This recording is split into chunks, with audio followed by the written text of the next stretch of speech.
welcome back. You've reached lesson number 5. It is so wonderful to see you again. My name is Julia Ha. I am your teacher for these lessons. Today, we have an exciting lesson. My question for you is, what happens when you actually want to put something in your head, or say you have a picture that you want to put on paper or canvas? How in the world do you get this to here? Say you have a picture from a magazine or a picture from a book. Maybe you have a photograph of your family. Any image that you might have that you want to get from here to here. So let's jump in and figure this out.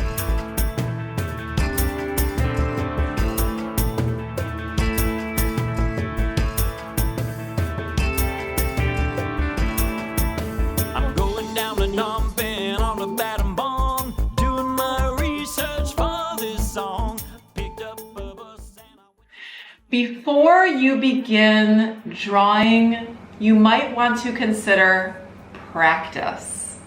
So this is something kind of fun that I like to do every now and then. But what you're gonna do is you'll get a little timer, so you can use maybe a clock or a cell phone, or you can just set a time limit for these practice warm-up drawings. The importance of a warm-up drawing is that it gets you prepared and ready and warmed up to create your actual drawing. The number one rule of a warm-up drawing is don't put pressure on yourself. Just free flow, just have fun with it. Maybe look at something around the room. This is not gonna be your final drawing. This is just to practice and get yourself warmed up. So what does a warm-up drawing look like? Well, I like to set a timer. So for example, you can set a timer for 30 seconds. You can set a timer for 1 minute. You can set a timer for 2 minutes. But I wouldn't go too long, because then your drawing starts to get more detailed.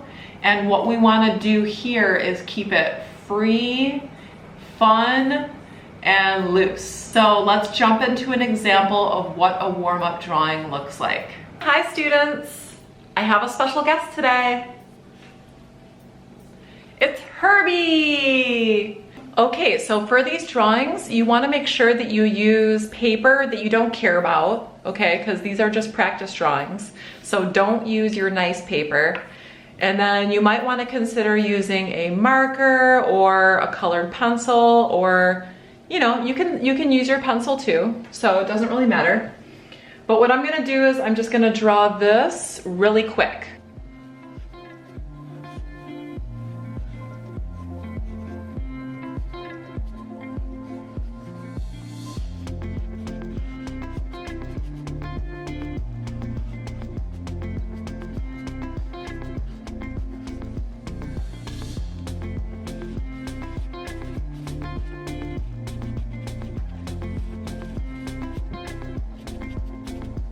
Okay, so this is what a practice drawing is gonna look like. Your practice drawings are gonna be quick, they're gonna be loose, they're gonna be fun, you're gonna get loosened up, and that's how you're gonna begin before you start drawing your final piece. So once you've finished your warm-up drawing and you are ready to draw your actual final image and you feel good, there are several different ways. Today I will teach you 3 ways of getting this image to the paper. So now that you're done with your warm-up drawing, we'll start with method 1. Method 1 is very simple. It's just to look at the drawing and draw it by eyesight. So basically what I'm gonna do is I'm just gonna look at the drawing and I'm going to go ahead and just start drawing it out. This is a good method to use if you don't want your drawing to look perfect. This is a good method to use if you want your drawing to be a little more free flow, a little more organic, a little more loose, and you are not interested in making your drawing perfect. So there's going to be a few imperfections or areas that might not look exactly like this. But if you try this method, it's going to be similar, but it might not be perfect. So as an artist, first think about what you want your picture to look like. So if you are okay with there being a little bit of imperfections, maybe the drawing is not perfect, then you'll want to go with this first method where you just look at the object or your picture and you draw it out. So you're just going freehand. So method 1 is called freehand. Freehand is just when you go right in and you start your drawing, and you're just gonna take a chance that there might be a few things that don't look exactly like the original drawing. So that's the first method, okay? Very easy. You don't need to do any preparation. You just jump right in and you're gonna draw the picture right on the paper. If you want your drawing to look exactly like your picture, let's go on to method number 2, and that is gridding. So what is the grid method? The grid method is when you take a drawing or an image and you create squares on the image, and then you also create the same amount of squares on your paper. So I have my ruler here. You want to make sure that the squares are equal on the image and the paper. Okay, artists, so how do we get this image onto this paper using the gridding method? Well, let me show you how. So the first thing I'm going to do, I'm going to basically draw this image the exact same size, but I just want it on here. So pretend that this is a photograph or some kind of image that you want to transfer onto here. Okay, so what I'm going to do is I'm just going to trace the outline of this piece of paper. Keep in mind that you can do different sizes once you get used to the gridding method. Let's just go ahead and draw the outline of the shape, just so it's the exact same size. So once again, it doesn't have to be the exact same size. What we're gonna do to this drawing is we're gonna create a grid. So a grid is just a series of measured squares. So let me show you. On this drawing, we're gonna do 1-inch squares, so we'll be working with inches today. You can also work with centimeters, but we'll work with inches. So we have 1, 2, 3, 4, 5, 6, 7, okay? So we're gonna draw a line where each of these inches are, okay?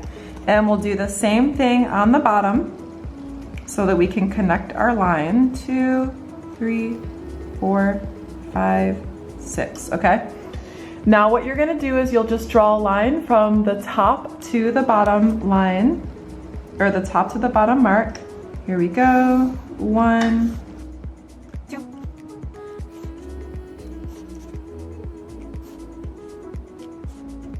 Okay, we have the vertical lines. Now let's go ahead and turn the image and we'll do the same thing on the other side. So let's put the ruler up, and it looks like we have exactly 8 inches. So let's do the same thing on this side. 2, 3, 4, 5, 6, 7. 1, 2, 3, 4, 5, 6, 7. Okay, same thing, we're gonna connect these lines.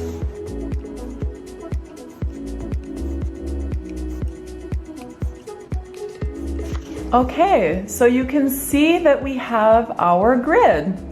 We have 7 squares by 8 squares. And so what we're gonna do on the paper that we're gonna draw this image on is we'll do the same thing, okay?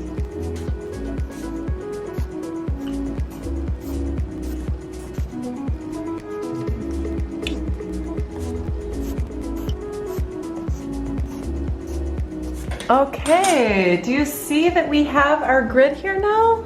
Here's the paper that we want to transfer the drawing to, and here is the drawing or the photographs. So now that you can see both, here's our photograph or whatever image you want, here is going to be the final drawing.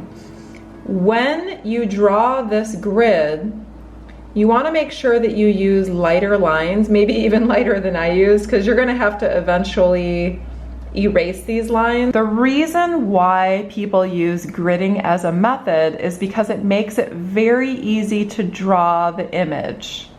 So let's examine each square by each square. So do we have anything in this square? The answer is no, of course. We have nothing in this square, we've got nothing in here.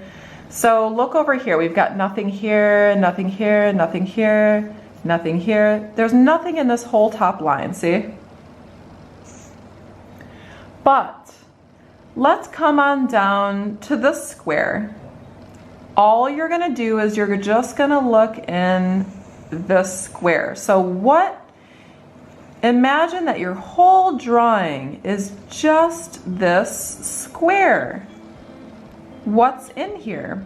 Well, all we have is the edge of the petal, see? So there's just the edge of the petal. So what we're gonna do is we're gonna go to this line, 1, 2, 3, 1, 2, 3. We're just gonna draw the edge of the petal. That's it. So what you're gonna do is you're gonna go square by square by square by square by square until you have a whole drawing. So let's go to the next square. Let's go down from this one. So we're gonna look at this one. So there's a line here, and then there's a little bit of the leaf right here, see? So we're gonna look over here, we're gonna go down in this. Think about like your halfway line, okay? So think about your halfway line, because you can even split it up. Okay? And then we'll have the little edge of the leaf. Now look how easy the image is already transferring over here, bit by bit by bit. Let's go to this one. There's a little line right here, so we're just gonna go like that. And now we'll go to this one. And then look, there's just a little corner here, so we'll go into that. And then head on over to this one. Okay, so watch as I completely transfer the whole drawing. Here we go.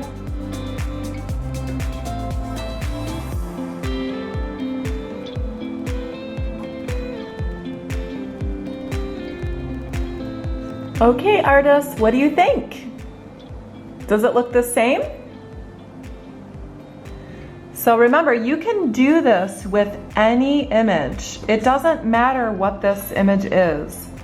As long as you have the same amount of squares, okay, and the same amount of squares here, you can create the exact image. So remember, you can actually take this image, if you want this to be bigger, like bigger in size, you can take this and make these squares bigger. Once you have this drawing, you'll go ahead and set this aside. And we'll move this in the frame. You'll take your eraser and begin to erase the lines.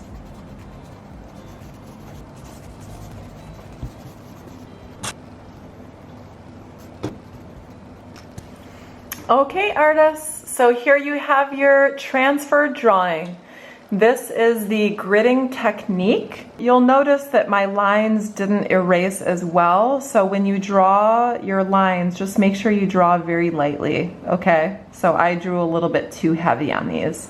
But if you draw your lines very lightly, then you can erase them much easier. Now that we've talked about gridding, and maybe you want to try that, the final method, so method number 3 of getting your image onto paper is called tracing. You may have heard of tracing before. It's very easy to do the tracing method. I personally wouldn't recommend tracing if you're just starting out as an artist, because you might get a little bit reliant on it, meaning it's a little bit too easy. I wouldn't really recommend this method if you're just starting out as an artist, but it is a method that you can use. So if you're not interested in taking time to figure out how to draw it, or if you don't feel like gridding the artwork, then you can try tracing. The first option of tracing is that you can buy tracing paper. So I'm gonna put an image of what tracing paper looks like. I don't have it here today, but tracing paper is a clear or kind of milky white paper that you can actually see through.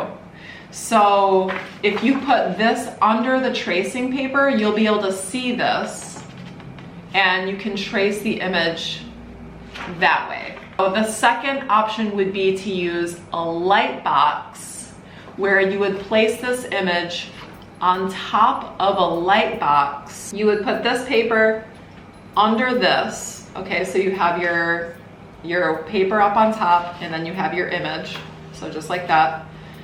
And then you would lay this on top of a light box. When you look through this paper, you can actually see the image under the paper, and then you can simply draw and trace the image under this paper. Hopefully that's not too confusing, but tracing is another option. But as I mentioned, I would start with gridding, or I would start just by eyesight or freehand first before you move on to anything like tracing, because tracing is a lot easier and we want you to become a good artist. So thank you so much, artists, for joining me for lesson number 5 today. I hope that you found it very helpful. And remember, as always, as an artist, the #1 rule is just to have fun. Don't worry about too many rules. You are here as an artist to create whatever you want. And that's the best part about being an artist. So thank you so much for joining me in today's lesson, and I'll see you in the next video.